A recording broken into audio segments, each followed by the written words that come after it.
स्वागत है आप सभी का। आज की जो क्लास है उसमें हम पढ़ेंगे मध्य प्रदेश की जनजातियों के बारे में। यह जो टॉपिक है बहुत ही महत्वपूर्ण है परीक्षा की दृष्टि से और मध्य प्रदेश के संदर्भ में। परीक्षा की दृष्टि से इसलिए क्योंकि इससे संबंधित प्रश्न अधिकांशतः एग्जाम में पूछे गए हैं, इसलिए परीक्षा की दृष्टि से महत्वपूर्ण है। और मध्य प्रदेश के संदर्भ में इसलिए महत्वपूर्ण है क्योंकि जब आप मध्य प्रदेश का जनांक के आकलन करते हैं तो देखते हैं कि मध्य प्रदेश के जो अधिकांशतः जिले हैं उनमें कहीं ना कहीं जनजातीय लोग निवास करते हैं, इसलिए हम मध्य प्रदेश के संदर्भ में इसको विशेष महत्व देंगे। ठीक है, तो चलिए प्रारंभ करते हैं मध्य प्रदेश की जनजातियों के बारे में। सबसे पहले समझिए मध्य प्रदेश की जो जनजातियां हैं उसमें जनजातीय लोग कौन होते हैं। एक मानवों का समूह होता है जिनकी अपनी एक सामाजिक संरचना होती है। घर में एक मुखिया होगा, उनका कुटुंब होगा, एक परिवार होगा, तो ये एक विशेष सामाजिक संरचना होगी। उनमें एक सांस्कृतिक एकरूपता होती है। सांस्कृतिक एकरूपता अर्थात उनके अपने एक त्योहार होंगे, अपनी प्रथाएं होंगी, विवाह समारोह भी उनके अपने तौर तरीके से होगी, उनका अपना रहन सहन खान पान सब कहीं ना कहीं समाज की मुख्य धारा से अलग होंगे। ठीक है, इनका एक निश्चित भौगोलिक क्षेत्र होता है और अपनी स्वयं की भाषा होती है। दूसरी बात, यह समाज की मुख्य धारा से दूर स्थित होते हैं। समाज की मुख्य धारा क्या कहती है कि सभी को एजुकेशन मिले, सभी को रोजगार हो, रोटी कपड़ा मकान की व्यवस्था हो। तो जो हम विकास का आकलन करते हैं वो किस आधार पर करते हैं कि ये सब सुविधाएं प्रत्येक व्यक्ति को उपलब्ध हों।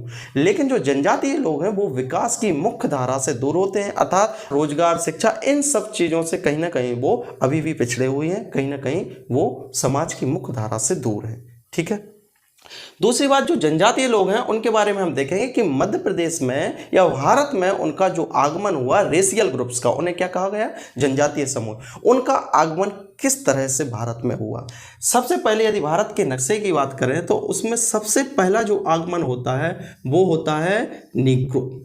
निग्रो जनरली जो होते हैं वो ब्लैक अफ्रीकन, जो काले लोग होंगे, और अफ्रीकन कंट्रीज़ के जिनकी चौड़ी नाक, मत्था बहुत बड़ा, इस तरह के जो जनजातीय लोग हैं उन्हें कहा गया निग्रो। तो निग्रो सर्वप्रथम भारत में आए और एक कहाँ पर रहने लगे, अंडमान निकोबार, और केरल के जो आदिवासी लोग हैं उन्हें कहा गया निग्रो। अर्थात अफ्रीका से कुछ लोग आकर कहाँ पर रहने लगे, अंडमान निकोबार और केरल के तटीय क्षेत्र में, तो उन्हें कहा गया निग्रो। मतलब जनजातीय समूह जो भारत में सबसे पहले आया वो कौन से थे, निग्रो। उसके बाद आते हैं प्रोटो ऑस्ट्रेलॉइड, जो ऑस्ट्रेलिया है वहां से कुछ लोग आकर कहां पर रहने लगे, मध्य भारत में। मध्य भारत अर्थात राजमहल की पहाड़ियां और अरावली की पहाड़ियां, इस वाले जो क्षेत्र में रहे उन्हें कहा गया प्रोटो ऑस्ट्रेलॉइड। या हम कहें कि जो मध्य प्रदेश में जनजातीय समूह है वो कौन से हैं, प्रोटो ऑस्ट्रेलॉइड जनजातीय समूह है। तो प्रोटो ऑस्ट्रेलॉइड ऑस्ट्रेलिया की आदिवासी जनजातीय लोग मध्य भारत में आकर रहने लगे, उन्हें कहा गया प्रोटो ऑस्ट्रेलॉइड। जो गौड़, भील और जो संथाल जनजातीय समूह है वो कौन से हैं, प्रोटो ऑस्ट्रेलॉइड है। ठीक है, यह प्रश्न आ चुका है कि गौड़ जो है वो कौन से जनजातीय समूह से बिलोंग करते हैं, संबंधित हैं, वो किससे, प्रोटो ऑस्ट्रेलॉइड से। ठीक है, तो मध्य प्रदेश के संदर्भ में हम यही कहेंगे कि जो मध्य भारत में आके रहने लगे वो कौन से थे, प्रोटो ऑस्ट्रेलॉइड। उसके बाद है भूमध्य सागर। भूमध्य सागर जो यूरोप में स्थित है, भूमध्य सागर, तो वहाँ के जो फ्रांस, इटली, लेबनान, लीबिया, इस वाले जो क्षेत्र से कुछ लोग आए कहां पर, भारत में, और कहां पर आकर रहने लगे, उत्तर भारत में। तो भूमध्य सागरीय जनजातीय समूह भारत के उत्तर भारत में निवास करने लगा। ठीक है, अर्थात दिल्ली वाले क्षेत्र में। इसके बाद आते हैं नॉर्डिक। नॉर्डिक बोला जाता है, नॉर्डिक कंट्रीज बोला जाता है, जो स्वीडन, डेनमार्क, स्वीडन, फिनलैंड, ये जो कंट्री है उन्हें नॉर्डिक कंट्रीज बोला जाता है। तो वहां से आकर जो पश्चिम उत्तर भारत में रहने लगे उन्हें बोला गया नॉर्डिक जनजातीय समूह। ठीक है, उसके बाद है मंगोलाइड। मंगोलाइड का अर्थ समझिए, जो मंगोलिया था अर्थात जिन पर चाइनीज लोगों की छाप होती है उन्हें कहा गया मंगोलाइड। तो मंगोलाइड लोग आकर भारत के नॉर्थ ईस्ट में रहने लगे। आपने खुद देखा होगा कि जो नागालैंड के लोग हैं या नॉर्थ ईस्ट के लोग हैं, पूर्वोत्तर भारत के लोग हैं, वो कहीं ना कहीं चाइनीज लोगों से मैच भी करते हैं। इसी कारण से अरुणाचल प्रदेश के बहुत वाले क्षेत्र पर जो चाइना है वो क्लेम भी करता है, अपना हक जताता है। क्यों? क्योंकि उनका कहना है कि ये जो लोग हैं वो हमारे ही वंशज हैं कहीं ना कहीं, और ये वाला जो क्षेत्र है नॉर्थ ईस्ट का, कहीं ना कहीं वो हमारा ही क्षेत्र था प्राचीन काल में। इस कारण से वो उस पर अपने अधिकार का दावा करता है। तो जो मंगोलाइड लोग हैं वो कहाँ पर आके रहने लगे, नॉर्थ ईस्ट। अर्थात सबसे पहले आए निग्रो। निग्रो कहाँ पर, अंडमान निकोबार द्वीप समूह और केरल की आदिवासी जनजातीय लोग। उसके बाद आए प्रोटो ऑस्ट्रेलाइड जो मध्य भारत में आकर रहने लगे। इसके बाद आते हैं भूमध्य सागरीय जो उत्तर भारत में आके रहने लगे, ये जनजातीय समूह है, ठीक है। उसके बाद भूमध्य सागरीय लोग आकर जहां उत्तर भारत में रहने लगे तो नॉर्डिक कंट्रीज के स्वीडन डेनमार्क के लोग आकर कहां पर रहने लगे, कुछ लोग पश्चिमोत्तर भारत में, जो स्पेशली किससे सीमा साझा करता है, पाकिस्तान से, उस वाले क्षेत्र में आके रहने लगे, ठीक है। और जो मंगोलाइड लोग थे, मंगोलाइड लोग नॉर्थ ईस्ट या पूर्वोत्तर भारत में आकर रहने लगे। इस तरह से जो भारत है उसमें जनजातीय समूह का आगमन हुआ, ठीक है। इसके बाद जो जनजातीय परिवार पाए जाते हैं मध्य प्रदेश में, वो इन्हें बोला जाता है रेशियल ग्रुप्स। याद रखिए क्या बोला जाता है, रेशियल ग्रुप्स। इनसे संबंधित प्रश्न आ चुका है, ठीक है। मध्य प्रदेश में जो जनजातीय परिवार पाए जाते हैं वो पाए जाते हैं द्रविडियन मूल परिवार और दूसरे होते हैं ऑस्ट्रिक। ऑस्ट्रिक को ही बोला जाता है कोलोरियन परिवार। तो जो गोंड हुए, भील हुए, वेगा हुआ, विंझावर हुआ, ये आदिवासी जनजातीय लोग किससे बिलोंग करते हैं, किस परिवार से संबंध रखते हैं, वो है द्रविडियन मूल परिवार से संबंध रखते हैं। इसके अलावा जो कोल जनजाति है, भारिया जनजाति है, सहरिया जनजाति है और जितने भी अनेक जो बचे हुए हैं वो जनजातीय लोग किस परिवार से बिलोंग करते हैं, कोलोरियन परिवार से, उसी को बोला जाता है ऑस्ट्रिक परिवार। तो इनसे संबंधित भी प्रश्न आ चुका है कि जो गोंड जनजातीय लोग हैं वो किस परिवार से संबंध रखते हैं, तो द्रविडियन मूल परिवार से, ठीक है। जो साउथ के लोग हैं, यहाँ के जो जनजातीय लोग हैं, साउथ की जनजातीय लोग, वो किससे बिलोंग करते हैं, द्रविडियन मूल परिवार से, ठीक है। हम कहेंगे कि जो कर्क रेखा से नीचे नीचे वाले लोग हैं ना, वो एक प्रकार से किससे बिलोंग करते हैं, द्रविडियन मूल परिवार से, और बाकी जो हैं वो बचे हुए कोलोरियन परिवार से बिलोंग करते हैं, ठीक है। तो ये हो गई आज की क्लास। इसके बाद हम पढ़ेंगे मध्य प्रदेश की जो अनुसूचित जाति और जनजातियां हैं उनके बारे में। तो मध्य प्रदेश की जो जातियां हैं वो कौन कौन सी हैं, अनुसूचित जातियां और अनुसूचित जनजातियां, इनके बारे में हम पढ़ेंगे और इनका संविधान में कहाँ कहाँ उल्लेख है, उनके लिए कौन कौन से विशेष प्रावधान है, इन सब का अध्ययन करेंगे, ठीक है।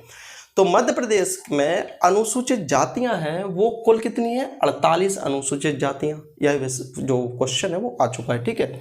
मध्य प्रदेश में कुल 48 अनुसूचित जातियां पाई जाती हैं। अभी हम पढ़ेंगे कि जो अनुसूचित जाति है इनका जो संवैधानिक स्थिति है वो क्या है, संविधान में कहाँ कहाँ उल्लेख है और किस जाति समुदाय को अनुसूचित जाति समुदाय कहा जाता है, ठीक है। तो मध्य प्रदेश में कुल 48 अनुसूचित जातियां पाई जाती हैं, जिसमें जो प्रमुख पाई जाती है वो है चमार जाति। चमार अनुसूचित जाति या चरमावत भी बोलते हैं, जिनकी जो संख्या है लगभग 2011 के जनसंख्या की गणना के अनुसार 45 लाख, लगभग 45 लाख जो कुल अनुसूचित जातियां हैं उसमें से लगभग 45 लाख जो है वो है चमार, ठीक है। उसके बाद बलाई, बलाई अर्थात बुनकर का कार्य करते हैं। उसके बाद धानुक, धानुक बोलते हैं। महार और कोली अनुसूचित जातियां प्रमुख रूप से पाई जाती हैं। यदि हम बात कहें कि मध्य प्रदेश में कुल अनुसूचित जातियों की जो संख्या है, जनसंख्या है, वो कितनी है, वो है 1.13 करोड़। यहाँ पर देखिए अनुसूचित जातियों की जो कुल जनसंख्या है वो है लगभग 1.25 करोड़ के लगभग, अर्थात हम कहें कि मध्य प्रदेश की कुल जनसंख्या का लगभग 15% कहाँ पर पाया जाता है, अनुसूचित जातियों समुदाय के रूप में पाया जाता है। जनसंख्या में भारत में मध्य प्रदेश का जो अनुसूचित जातियों की जनसंख्या के अनुसार जो नंबर है वो कौन सा स्थान है, वो है 8वां स्थान। और जो पहला है वो है उत्तर प्रदेश का, उसके बाद पश्चिम बंगाल का, अर्थात सबसे ज़्यादा जो अनुसूचित जातियां पाई जाती हैं वो उत्तर प्रदेश में पाई जाती हैं। उसके बाद जो सर्वाधिक एससी पाई जाती है सेकंड नंबर पर वो है पश्चिम बंगाल और तीसरा है बिहार।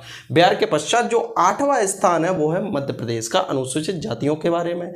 और प्रतिशत की दृष्टि से यदि देखा जाए तो मध्य प्रदेश का भारत में 17वां स्थान है और पंजाब है उसका प्रथम स्थान है। सबसे कम जो अनुसूचित जातियां पाई जाती हैं वो पंजाब में पाई जाती हैं, जनसंख्या की दृष्टि से बात कर रहा हूं, जबकि प्रतिशत की दृष्टि से सर्वाधिक जो अनुसूचित जाति के लोग पाए जाते हैं वो पंजाब में पाए जाते हैं, ठीक है। मध्य प्रदेश के जिलों की बात करें तो सर्वाधिक जो अनुसूचित जाति के लोग एससी पाए जाते हैं वो इंदौर में पाए जाते हैं, लगभग 5.5 लाख के लगभग। उसके अलावा यदि बात करें कि प्रतिशत की दृष्टि से तो उज्जैन में सर्वाधिक एससी के लोग पाए जाते हैं प्रतिशत की दृष्टि से। अब बात करते हैं न्यूनतम, तो जनसंख्या जो न्यूनतम है लगभग 18,000 लोग पाए जाते हैं एससी के, वो झाबुआ में पाए जाते हैं, और प्रतिशत की दृष्टि से लगभग 1.5% अनुसूचित जाति के लोग झाबुआ में पाए जाते हैं। बहुत ही कम अनुसूचित जाति के लोग झाबुआ में पाए जाते हैं। 1.25 करोड़ जो कुल अनुसूचित जाति के लोग हैं उसमें से लगभग 73% लोग ग्रामीण क्षेत्रों में निवास करते हैं, अर्थात अधिकांशतः जो एससी के लोग हैं वो कहाँ पर निवास करते हैं, ग्रामीण क्षेत्रों में, जबकि 27% वो शहर में निवास करते हैं। इनकी जो शिक्षा की बात करें, साक्षरता दर की बात करें, तो मध्य प्रदेश में एससी के लोगों की 66% साक्षरता दर है। इनका लिंग अनुपात है 905। 905 का अर्थ ये हुआ कि प्रति 1000 में 905 महिलाएं, प्रति 1000 पुरुषों में कितनी महिलाएं हैं, 905। और जो जनसंख्या घनत्व है, अर्थात कितने किलोमीटर वर्ग एरिया में कितने लोग रहेंगे, तो 1 किलोमीटर वर्ग एरिया में लगभग 37 एससी, यह उनका जनसंख्या घनत्व है। जो प्रमुख एससी की जाति है वो कौन सी है, चमार, और उसके पश्चात वलाही, धानुक, महार और कोली। ये जो अनुसूचित जाति के लोग हैं उसमें मध्य प्रदेश में सर्वाधिक जो जाति पाई जाती है वो चमार अनुसूचित जाति के लोग पाए जाते हैं, लगभग 45 लाख, जो 1.25 करोड़ का लगभग 40% है। 40%, 1.25 करोड़ का लगभग 45 लाख, इतने जो अनुसूचित जाति के लोग हैं वो मध्य प्रदेश में पाए जाते हैं, चमार जाति के लोग। ठीक है, इसमें जो प्रमुख उपजातियां हैं चमार अनुसूचित जाति की, वो उपजातियां हैं अहिरवार, ये आपने सुना होगा, जाटव, बाथम, सतनामी, रामनामी, सूर्यवंशी, रोहिदास, रैदास, रैगर, नौना, नागर और मोची, ये इनकी प्रमुख उपजातियां हैं चमार अनुसूचित जातियों की। ठीक है, तो ये हो गए हमारे अनुसूचित जातियों का जो शुरुआती अध्ययन है वो। उसके पश्चात हम पढ़ेंगे कि मध्य प्रदेश में कौन कौन सी अनुसूचित जातियां हैं और उनकी जो संवैधानिक स्थिति है वो क्या क्या है। ठीक है, तब तक के लिए बहुत बहुत शुक्रिया। पढ़ते रहें, साथ रहें, बहुत ही रोचक बातें आपको जानने को मिलेंगी। तब तक के लिए धन्यवाद।